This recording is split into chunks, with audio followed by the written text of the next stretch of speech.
Today's episode is brought to you by Zoom. Zoom. Get kind of dressed up, then watch your coworker take a dump.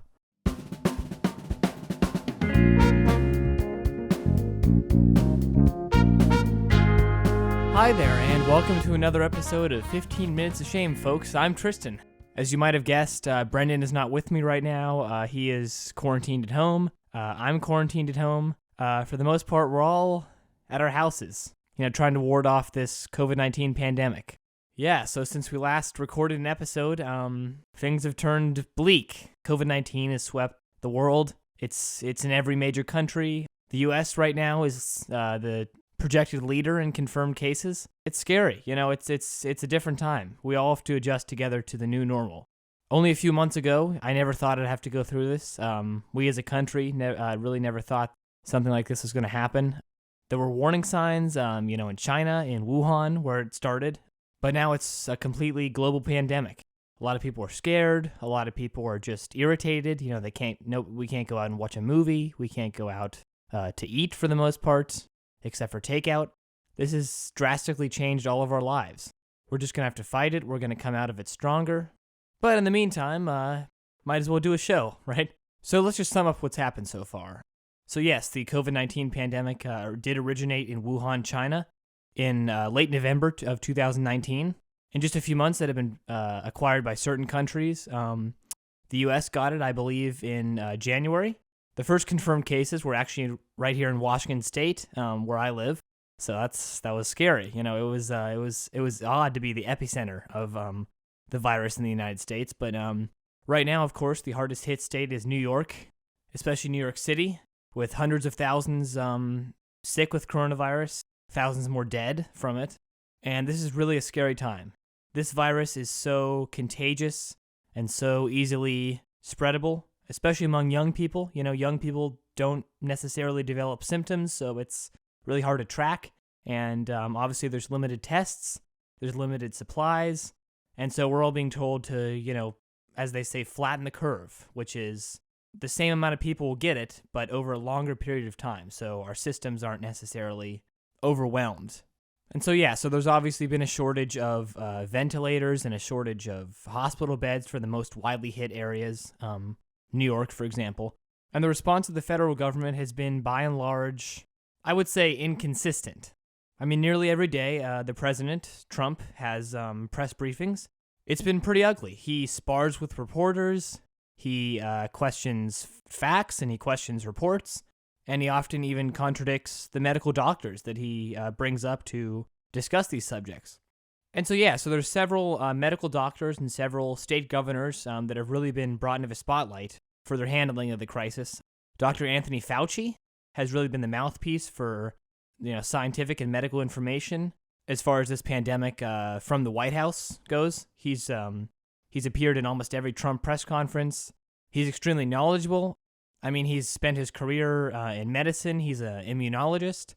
And then joining him at the White House is Dr. Deborah Birx, and they both have been extremely effective at getting information out, because that's really the most important thing, information. Americans get information from a variety of different sources. Some are credible, some are not credible. And it's really important that in times like these, we get the right information so we don't necessarily panic and things don't get out of control because we're relying on the wrong data and the wrong analysis. And then state governors have also been brought into the spotlight. For example, in New York, Governor Andrew Cuomo, he has been praised and he has been lauded for an incredible job handling this pandemic. He does press briefings a lot too, and he has been praised for handling it with clarity and handling it with calm. But across the country, more Americans are out of work than ever.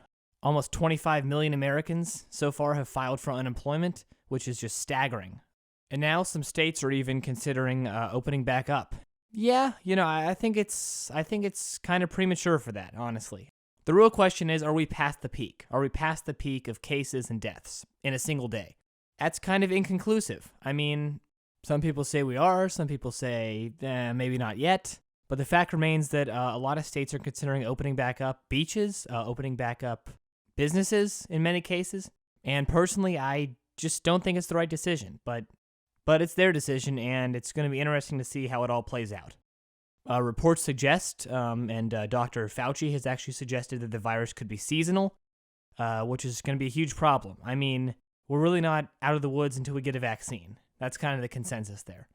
So look, this is just a scary time. When we last put out an episode a few months ago, I had no idea that this would ever happen. Our lives would be affected in such a way, but we all have to deal with it. It's it's the great equalizer. We're all doing our part. But in times like these, it really just tests a nation's strength. It's been really sobering and really promising to see everyday people really lay down politics and lay down their own beliefs from time to time to help people out. I think we're going to get through this. We're going to be back even stronger. And it's easy to get scared about this. It's easy to get worried and feel like you're powerless and feel like this is never going to change. But in reality, it is. But hey, if all else fails, it's a story I can tell my grandkids. And that's something, right? Alrighty, folks, we have to take a quick break. Back with more in a moment, folks.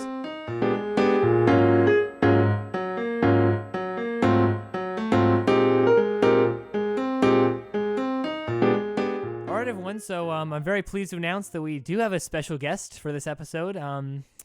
You probably can guess who it is live via my smartphone. It's Brendan, everyone. Brendan, put your hands together. Yeah. Hey, Tristan. Thanks for having me. Yeah, thanks for opening up your schedule for me. I appreciate it. Yeah, that schedule's wide open. It's weird having you not, in the studio. I'm all by my lonesome here. Yeah, this is odd. I mean, I'm just looking at a blank wall here, and I have to pretend it's you. So. Yeah. Well. Not ideal. Well, I mean, when you got a face like mine, it's maybe ideal. But anyway, yeah. So I'm really running out of things to do fast. I've just been binge watching Netflix the whole time. So anyway, what have you been up to during the quarantine, Brendan? You got any exercise? You gotta get the gains. No days off. Yeah, I've been working out quite a bit. Just lifting that slice of pizza into my mouth. Yeah, walking to the fridge. I'm doing 3 sets of walking to the fridge. Yeah. Who needs Zumba when you can just walk to the fridge, right? I mean, come on. Yeah. You got to stay in shape. Yeah. It doesn't really matter what the shape is as long as it's there. It's a shape. A circle's a shape. Our school year's been canceled. Our school year has just been completely shut down. It's crazy. I'm not able to see any of my friends, any of the people I've been around for the last 12 years. It's kind of ridiculous. What do you think about that? Yeah, it's certainly an odd time.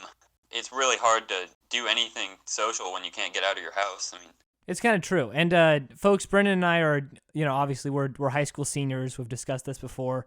Graduation, what's that going to look like? It's anyone's game. I think it's just going to be me playing pomp and circumstance through my computer and walking around my living room eating chips. I mean, that's kind of it.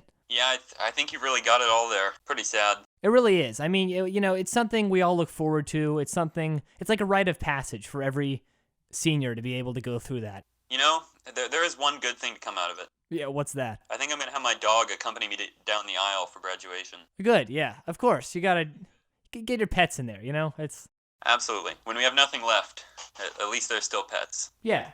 Like nothing left isn't, if you don't have any food left, it's...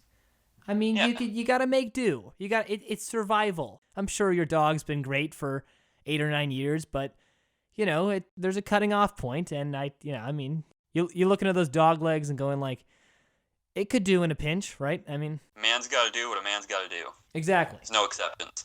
There's always your arms too. It's true. You don't really need those. Who needs your arms? Yeah, I mean, I was really only using them to shake hands and high five, and now I can't even do that. So may as well just cut them off and stoke the food supply. I can always play Wii Sports Resort with my feet. That's not a problem. Yeah. So speaking of that, I got my Wii out.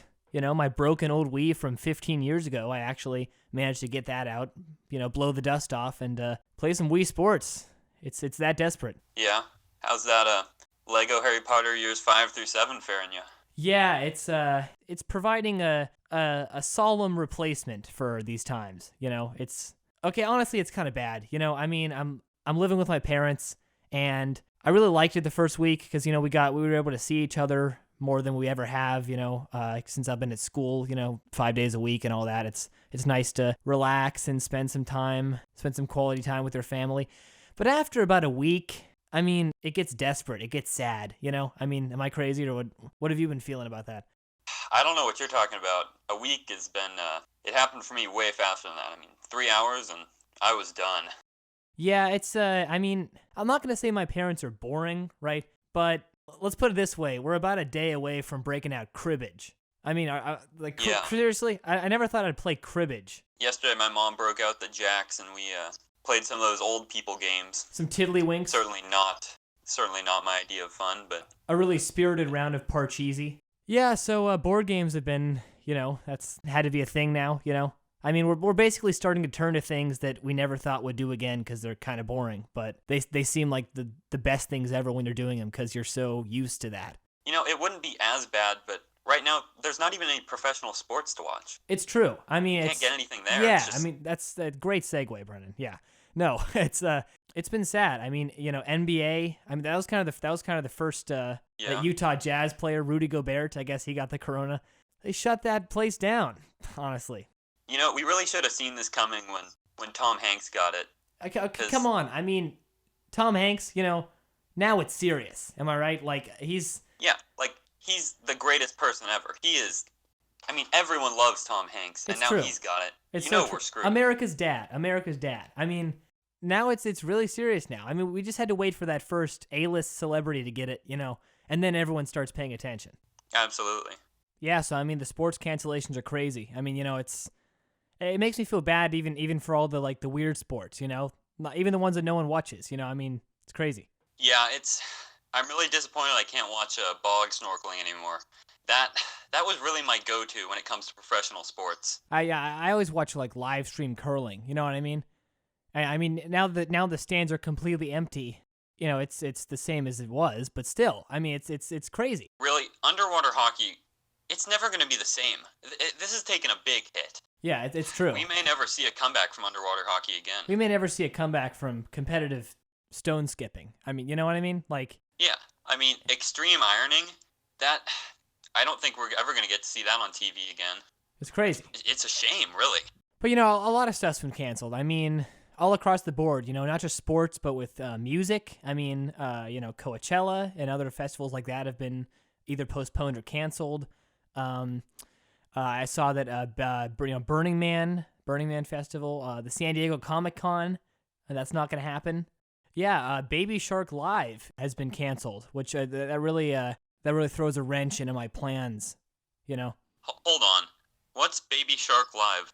I guess it's I guess the performance where the audience and the people sing Baby Shark, and it's like a theatrical production. Yeah, I mean, seriously, who's going to waste their time going to watch that when they could watch underwater basket weaving at home?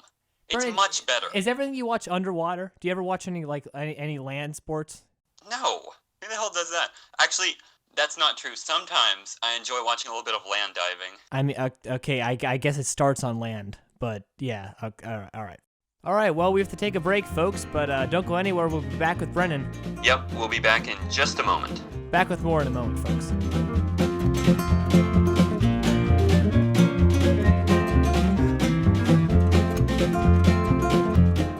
So you seen any good movies? I mean, that's been the one thing that we can actually still do, I guess. That's kind of entertaining. I mean, you seen any good ones? Yeah, a couple days ago I was scrolling through Netflix and I noticed on the most watched list, it's all these movies like Outbreak and Pandemic that have been watched a bunch because yeah, I don't know. I guess people are just sadists. Like old, right? Like old, older movies that kind of have to do with this sort of thing have become more interesting now. Outbreak, I watched that and it wasn't quite as relatable, but Pandemic, oh my gosh, it's like you're in a time capsule. Everything's the same. It's so weird. Yeah, I mean, yeah, with the social distancing and the masks. It's crazy. I mean, you walk into a Costco now and it just feels dystopian. I mean, you're going to pick up some of that Kirkland signature ham. There's a guy next to you with a mask and gloves, and yeah. he's standing and then far away from you. There's another guy next to you just eating a dog. I mean, strange times, really. I mean, yeah, I maybe stranger for you than they are for me, I guess. But yeah, I mean, it's It's the new normal. Let's be. You got to give me credit, Brendan. I have been ahead of the curve on this. I have been avoiding people for like my entire life, and it's paid off. Clearly, I don't have it. Yeah, when it comes to social distancing, I am pretty much the master. I mean, sit down with their parents and they're like, "Oh, why aren't you making friends? Oh, why aren't you?" Yeah, it's because of this. Yeah. See? Yeah, who's socially inept now? Huh? Yeah. Boom. Still us, but yeah. Yeah, so movies and TV have been pushed back. The Avatar sequels have stopped filming, stuff like that. The new James Bond movie, it was pushed back. It's called No Time to Die. So I guess that's pretty ironic now. I was excited to see that movie. Over the past few weeks, I've been going through and rewatching all the old Bond films, and they're pretty good. All right, it really makes you realize how disgusting he was. Yeah, like back in the 60s when nobody cared. Yeah, come on, right? Yeah, like Sean Connery. I mean, he's basically just a rapist. It's kind of bad. Is he the best Bond? Who's the best Bond, Brendan? Settle it for me, once and for all. Who's the best James Bond? Oh, I don't know. I mean, Sean Connery was a little too rapey for me, and I don't know, Pierce Brosnan's too silly, but I do like him. He's good. Yeah. What about you? I do like Sean Connery, I mean, you gotta go with the OG there. I mean, even though you gotta, kind of look the other way when a few things are going down that wouldn't be too savory nowadays. All right, well, we have to take a little break again, but we're here with Brendan. Don't go anywhere. We'll be back in just a moment.